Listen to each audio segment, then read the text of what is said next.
Fine. Welcome to the second session of third unit, web services and its types.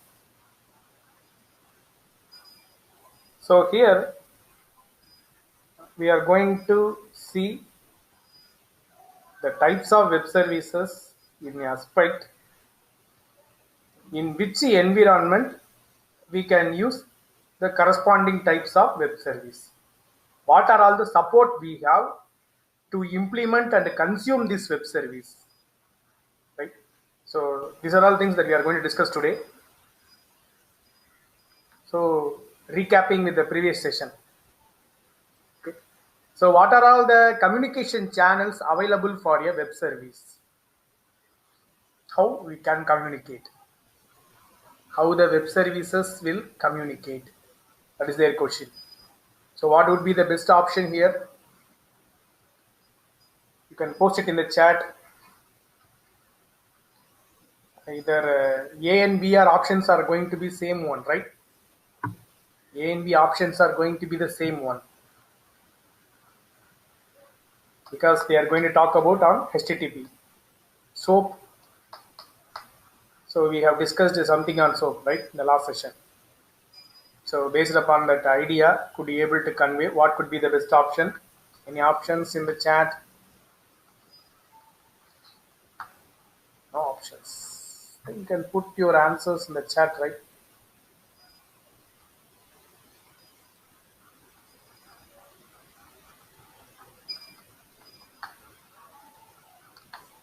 So the option could be all of this because all options A, B, C is going to talk about the communication medium for web service only, right? We'll see in detail how these things are going to come into picture. Okay. Exposing a standalone SOAP endpoint using the dash. So nothing but we are talking about the service access point of the corresponding type of web service. Okay, type of web service. So while dealing with the type of web service, we'll be having SOAP based web services, RESTful web services. There are two types of web services will be there. Even you can implement your web service in any of your known environment. Either I may create a web service in Java or I may create a web service in any one of the Microsoft technologies. Right? So here they have talked purely based upon Java based web services. Right? So these Java based web services are being mentioned here. So option A and B could be the best option here. Next, what are the different types of assertions used in SOAP UI? Okay, SOAP UI. SOAP UI is nothing but is completely built upon on our XML. Okay, SOAP UI. SOAP UI is a interface for you to communicate between the application and services. So contains and not contains. It is like a filter. Okay, it is like a filter which is available in our Java itself. XPath and Xquery. Already we have learned in XML related technologies. XPath will identify the position of my child node. Xquery will help me to create like it's a querying mechanism like my SQL, right? So assertions here represent the that could be the leaf node, right? That I am ready to access. So ultimately to retrieve the stored content. So in that case, all these three things will help for you. What can we do with the SOAP UI, right? So I have introduced this intentionally to give you understanding what is SOAP UI, right? For the purpose only this MCQ was introduced. So it will offer you the testing platform for my uh, web service environment. Testing platform. So I could able to perform functional testing, load testing, data-driven testing in automatically, right? So an automated testing. I could able to perform it, right? It's enough. When I'm going to write my Java web service in the environment means by default it will generate these things. That's it. Uh, SOAP UI will pass the values in supporting with the JUnit. If I'm going to work in Eclipse, SOAP UI will combine with my JUnit. JUnit is the platform to perform unit testing. Right? So the SOAP UI will communicate with the JUnit, will perform all these types of testing. Okay, and it provide a report also. These are all the inputs supplied by me. These are all the time that the input is being passed, and this is the time that I have received the output. So likewise, it is hold as well as what are all the services which are recently accessed. That is also being available through our assertions, right?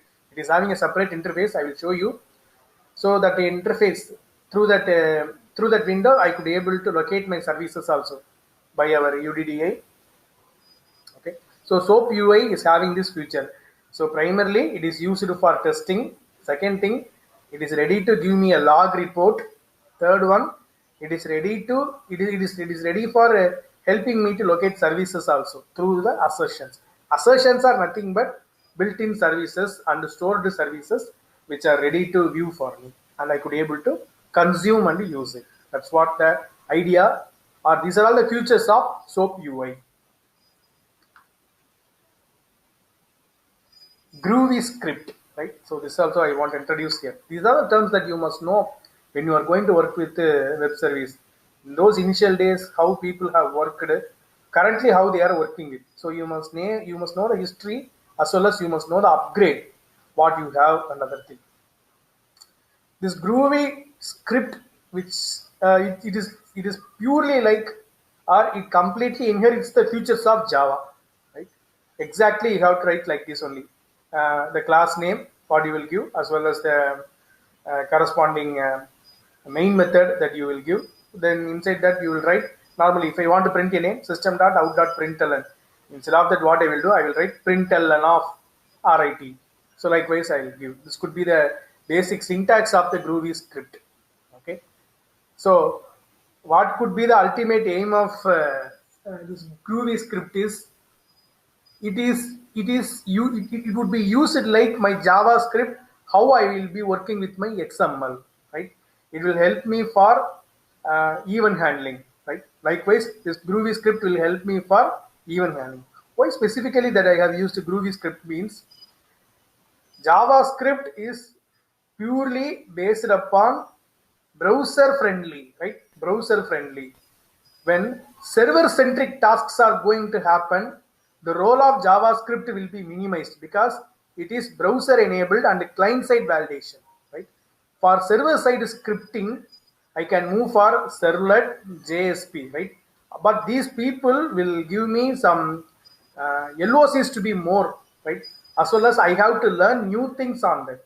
I need to know, I need to remember some packages, etc., etc. But here, the packages are ready-made that are available in Java, can be used as it is. This Groovy script, right? So my learning duration also will get reduced, as well as adaptability could be more. The simplified way of writing programs like our Python, it would ready to support this Groovy script, right? So even I could be able to test a web service by writing the Groovy script. That's what they are ready to convey. Whether this web service exists or not, I could be able to check with that. That is what script assertion. Okay, so I could be able to test all types of environment. See here, the SOAP UI is powered with the Groovy script. That's it. SOAP UI is powered with the Groovy script. So if I want to test a corresponding web service means, I will write the code in Groovy script. Okay, so that Groovy script will be ready to test on the web services in the server environment itself. That's a major thing that which is ready to provide us. Right? That is the advantage of using Groovy script. So Groovy script has a separate tutorial. It's content beyond the syllabus. Students who are interested, that you can go through Groovy script, and you have online compilers are available that you could be able to use it, and you can, if you are having flare knowledge on Java, you could be able to use it in an effective way. That's the role of Groovy script. Right, so this could be the best options. Both A and B can be performed using my Groovy script. Right, now we have a discussion, right, on web service and its types. So in the last session, I want to carry out from the last session. Still some clarification that we need web service, right? See, there is an SOA external architecture is available. It is ready to combine.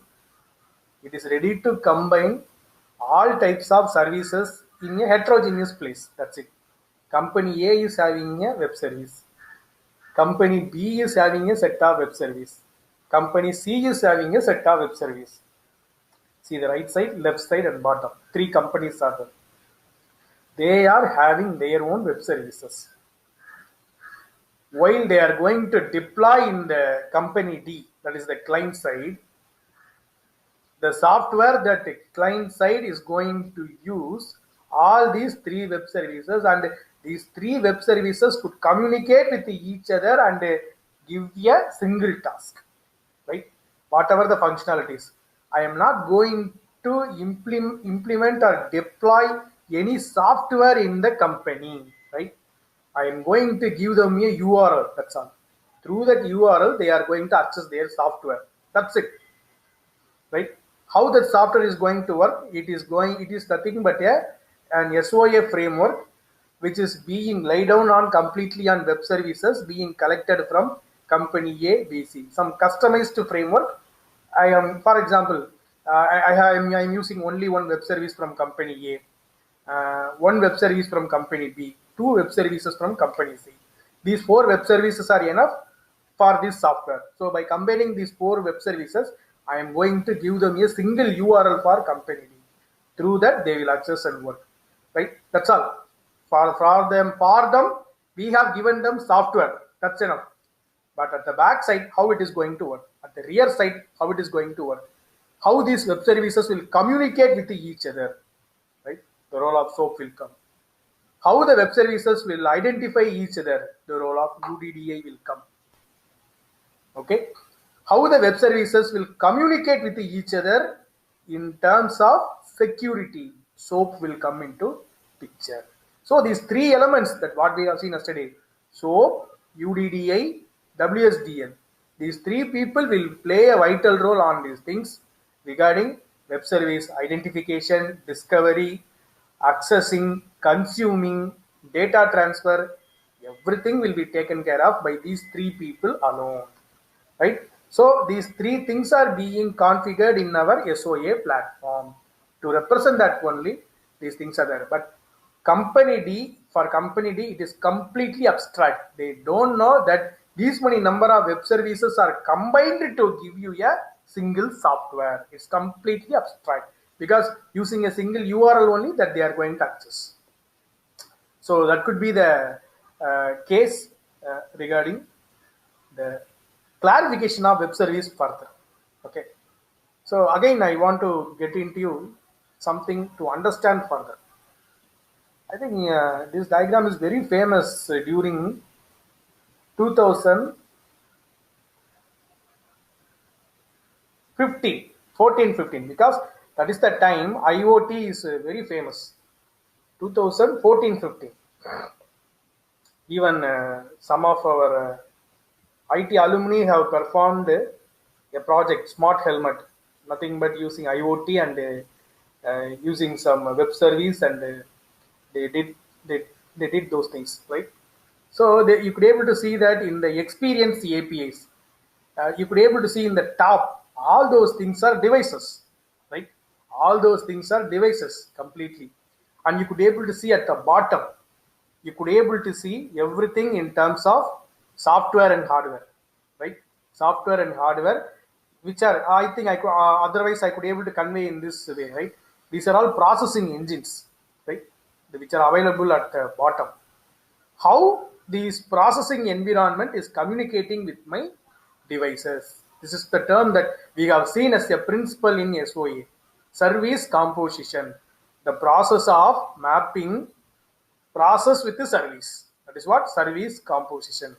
So here what we are doing, we are ready to map the system APIs with the experience APIs. That's the major clarity that we want to give on over there. And we have a discussion also. What is the difference between API and web service? That is also a case, right? API and web service. So I want to bring a clarity on these things also, right? But this diagram and this image will give you an idea. I will be consuming from my device, right? I will be working with I'll be supplying my input. It will process something. It will give me the required output. That's all. That is the only thing being experienced by me as a end user. But who are all connected and giving these things for me? That's the main idea, right? Okay. For example, if I am going to access the content for my connected car, in that case, what are all the things are involved on that, right? For me, a dashboard is enough. That's all to ready to access. What are all the features I am expecting in the dashboard? So regarding it need to provide me a map. It need to inform me regarding any leakage. It need to inform me regarding any type of threats, or it need to inform me if my tire is going to puncture, or it need to inform me the this is the time and date that I need to change my oil, right? This is the time and date that I have to give my vehicle to service. So likewise, on preventive measures, or it has to give me some prescriptive analytics on this, right? So these are all the features that could be available in my dashboard. But who are all working for this at the backside? So set of things that I could able to pick it out from the things which are available at the bottom of this section from system APIs, right? And I could able to identify you web service is one of the system API, right? You could able to see that web service and RESTful web services. We will see the types of web services, right?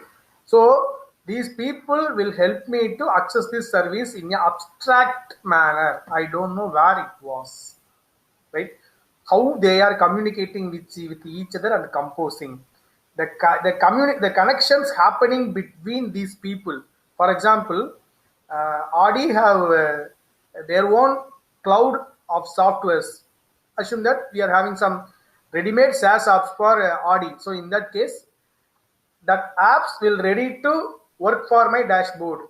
The data, whatever I am being retrieved from my car, is ready to be stored in some of the storage environment. Assume that it may be a mainframe, right? So how they are communicating with each other. So when I'm going to when I'm going for my service, the data will be retrieved from my mainframe, but the data are being processed by a SaaS app, a cloud app, right? So how they are communicating with each other, everything will be abstract. But how they are going to communicate with each other, main components are SOAP, UDDI, WSDL. These three people will help me to communicate, even though they are heterogeneous, right? That's the role of the connected things here that I want to stretch it upon.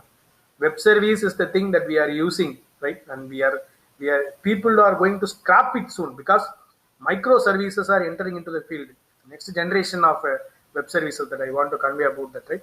We'll see at the end of this session, right? So this could be the flow that how web services can be used and can be abstracted. So this is what I want to bring it upon for you.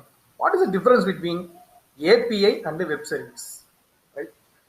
So normally APIs will be available within a program or within an app, or I may call it within a program, or it may be available in a web server, or it may be available in a web server. Either it may be available with a code, or it may be available in the web server itself.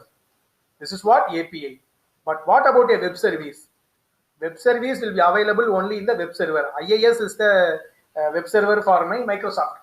Okay, so I assume that for us, if I am familiar with Java, I will be having these things in the Tomcat. Okay, make sure that web services are not open source, because I could able to write my web service in Java as well as I could able to write my web service in C#. Okay, but how they are communicating with each other, that is the place that we have a gap over there. Okay, so APIs are completely open source. Please remind that APIs are completely open source, but web services are not open source. When APIs are going to communicate, they will use XML. But when web services are going to communicate, the place where our future of interoperability will come that can be projected through either XML or JSON, because nowadays we are ready to work with lightweighted applications only. Okay, JSON. API is a lightweight architecture.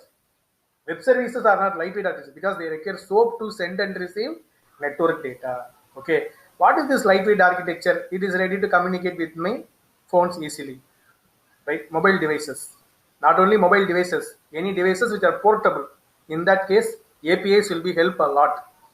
But pertaining to web services, already I have conveyed you, web services are available in my web server only. So in that case, the usage of communication, the communication between web service to web service or web service to application could be, it won't be in the lighter fashion. That's what the thing they are ready to convey. So what are all the types of communication? So APIs could able to communicate any medium, but web service will have a restriction. They may use, these are all the types of web services. SOAP is a type of web service. REST is a type of web service. XML RPC, remote procedure call, it is a type of web service. This XML RPC is like a OSI model for our network architecture, but practical model is TCP/IP, right? Likewise only, XML RPC is the theoretical model.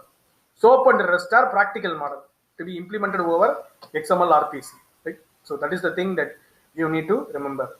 So APIs will ready to support my URL, but web services will purely rely on the application layer protocols. So using URL, I could able to access it, but web services will communicate only via application layer protocols, right? If you want to convey in very simple fashion, web service will communicate using some XML programs. That's what. Request is a XML program, response is a XML program, but APIs would not be like that. I'll show you those things also. I'll show you in the forthcoming slides. Similarities. What is the similarity between API and the web service, right? So this one you must have it in a understanding in a clear way. Both can be accessed via application layer. That's the thing they want to convey here. Consumers and service providers can communicate through application layer itself, right? I am accessing my service through my AWS login. Okay. Both call a function, process data, and receive a response. Nothing but the client server centric or peer-to-peer content based on these architectures, they are ready to function. That is the thing they want to stretch it upon. These are the common features happening or available for my web services as well as API. Okay, so I think that will give you a vast clarity. Now, types of web services. Already I have conveyed you XML RPC is a theoretical model, so don't worry about that. But practical contents are SOAP and REST. SOAP web services, RESTful web services. Okay, how they are communicating. See the diagram in the first bay. Consumer and provider are communicating via service SOAP protocol, simple object access protocol. They are communicating via that. So my communication is a, see that is a WSDL program. Communication is a program. What is my response? See, they have queried about roll number 7. Regarding 7, what are all the data they are retrieving? See the response from the provider. Again, the response is a WSDL program. So in your client side, it won't visible for you like this. So what you will do? In a text box, you will type number 7 and press enter. In the response side, while it is going to come in a tabular form, it will give all these contents: name, phone, class, address. Likewise, I will get all these data, right? Could you able to interpret this? So just assume it virtually, right? So you are going to type something and it is, you are going to retrieve something. So what you are sending, what you are receiving, that's the place it is ready to differ here. In SOAP, I am sending a WSDL program or XML program. Response, again I am getting a XML program. That's what happening in my SOAP. But while we are coming for my RESTful web services or REST web services, in that case, I am sending my URL, right? This is the URL.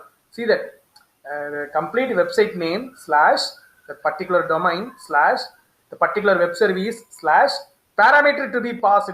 Everything I have been given over there, right? including parameter, it is being passed. If I press enter, it will load the corresponding data very clearly. So how can I differentiate my SOAP and REST? There lies the major role to understand. So SOAP will communicate through request and response messages in terms of programs only, but RESTful web services will communicate based upon HTTP. Nothing but you are, and you could able to see they are mentioned in blue color.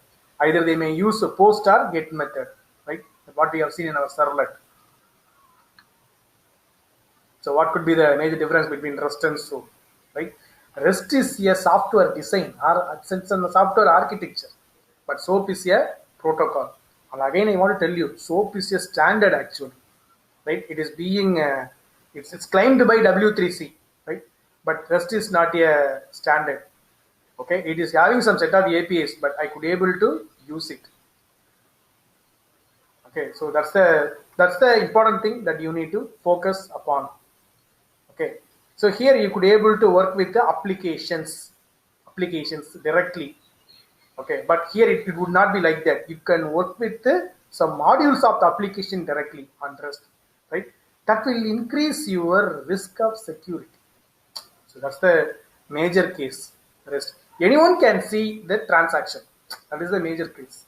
Even though it supports SSL, secure socket layer, but it is very easy to break it if I know the packet format to identify your payload, right?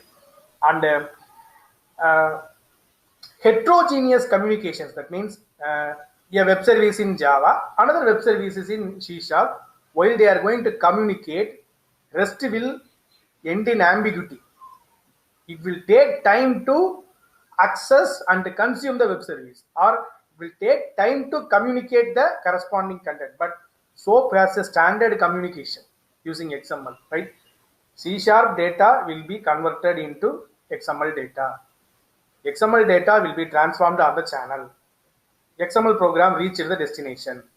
XML data will be represented in terms of the way Java understands. So when two heterogeneous entities are going to communicate, SOAP will have a proper standard over on that. But here it will not be like that. And the major advantage people will be going for REST is it is scalable. That is the main case. But SOAP, it is not scalable. The reason is when you are going to increase the functional requirements, you have to write again a separate SOAP. You have to generate the SOAP again, right? You have to generate a WSDL program again. That could be the major thing. But the REST don't have such type of thing, because you can normal program, right? Normal program, how you are accessing a servlet, how you are accessing a JSP program, the same way. So even you are going to increase your LOCs or increase your functional requirements, nothing to worry. You are going to access using URL. That's it. Okay. So that could be the content that need to be talked over on that. Okay. So, and regarding CRUD, right? CRUD. I think everyone will know about that. CRUD. CRUD. Right? Create, retrieve, update, delete. These operations is something have what do you call it? The term of reliability, right? The term of reliability. This CRUD operation can be compromised when you are going to work with the REST, but when you are going to work with the SOAP, you have absolute transparency. You can't be able to do anything with that. That is the reason why most of the not only most, all the e-commerce based transactions will rely on SOAP only. Okay, so that could be the case. So whenever we are having the systems are going to be highly critical, yes, where highly reliable factors are going to be stored. In that case, REST will not be preferred. That's the major case. That's the reason why what people will do, for internal service management, people will use REST. For external service management, they will use SOAP. If you come across this diagram,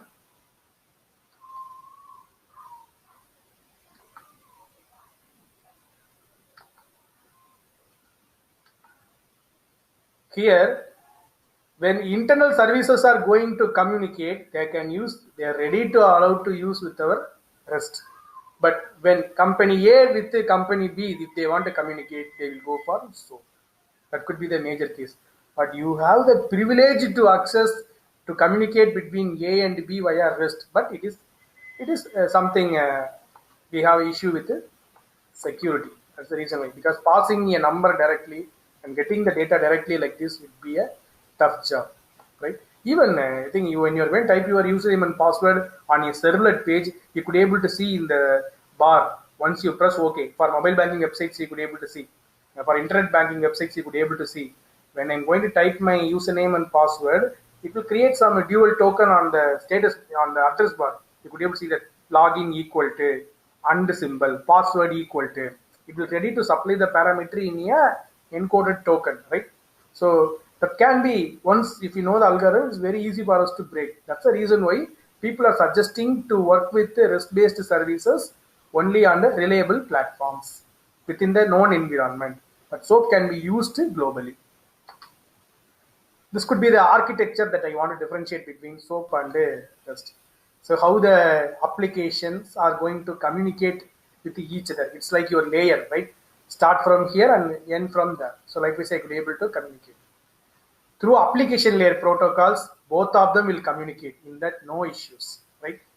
Any application layer protocol, which are responsible for remote based environment, which are responsible to communicate with which is ready to access with the remote. In that case, SOAP will function, right? But REST will purely rely upon HTTP or HTTPS, only these two protocols, and the methods what it will support is nothing but get, post, put, delete. So these are all my methods which are purely dedicated for request, response, etc. Right? Doing operations. Here you could able to see endpoint URI. Here you could able to see resource URI. Resource URI is nothing but the URL that they are mentioning. Unique resource identification. That's what URL. Unique resource location. That's what they are ready to mention. So endpoint URI means it will not convey you the content directly. That is what it will tell you the place. You have to go and confirm that this is what I want access. It will ask you a credential. That credential is nothing but your web service name, right? That web service name, when you are going to supply, your wrapper will be opened and the corresponding content will be given towards you. That is the difference between endpoint and resource. In resource URI, you can go and access the resource directly, but here it is not the fashion. You have to go and access the corresponding service access point, SAP. If you are going to access a wrong service access point, your request will be discarded. That's it, right? So what are all the output formats that I could able to see? That's what they are given in the white color. At the top, you could able to see, right? My representation formats. The reason formats are nothing but JSON regarding our REST. But so that we are ready to stick with some specific thing. For example, I'm having WSFL, okay, WSDL. So likewise, I have some specific languages to work with. Still, you don't understand what is SOAP and REST. This diagram will give you a very clear-cut fashion. SOAP is like an envelope. I think you people are not the generation using inland letter and postcard, but we have used it. Okay, so SOAP is like your envelope. So what I will do, I will write a letter, I will fold a letter, I will keep it inside a cover, I will affix it with a gum, I will paste a stamp, and I will do my data communication. But while I'm coming for the postcard, what will happen? Front side, I will write from to back side, I will write the content directly, right? So only people at the destination could be able to open my envelope and they could be able to see the content what I am having, right? That's what it's like a layer over there. But REST web service is not like that. Ultimately, it's like a postcard. If you turn back, you could be able to see what is the content available there. It's ready to be cached. Okay, it might be a lightweight, right? RESTful web services are going to be a lightweight, but the content over there is the payload is visible to everyone. That is the major difference between SOAP and REST. I think this diagram will give you a clear picture on this, right? Clear picture on this. SOAP will be like a wrapper over the content, but REST is not like that. It's purely a carrier. Just you turn back the carrier, that will convey you what's happening, right? What is the data you are communicating between the service and the your client that I could able to find out, right? So this diagram will give you some clear idea on this. Okay, so by here I will stop my discussion, and I want to bring you a content here.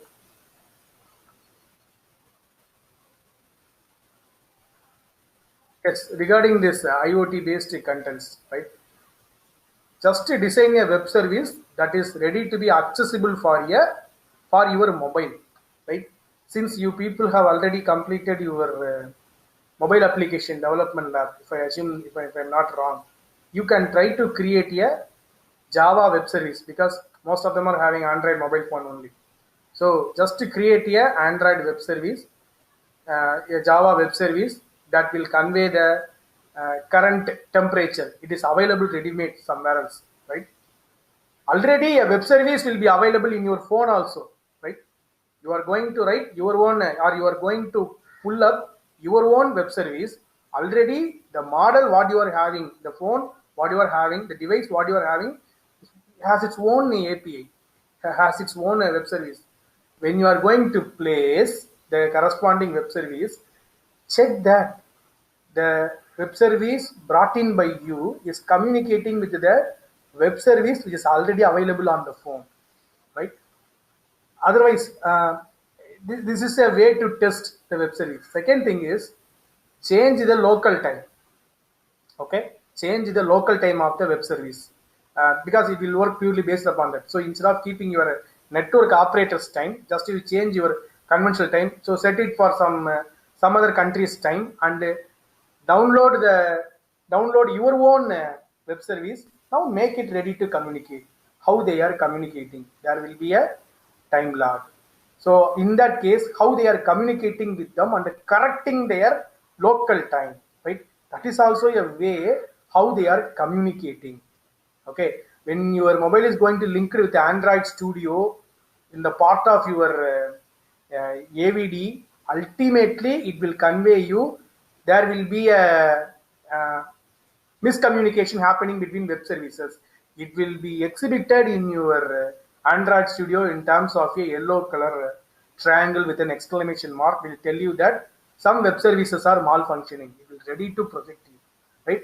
So by that I could able to convey you the apps which are available within our devices are ready to communicate between them via web services only, right?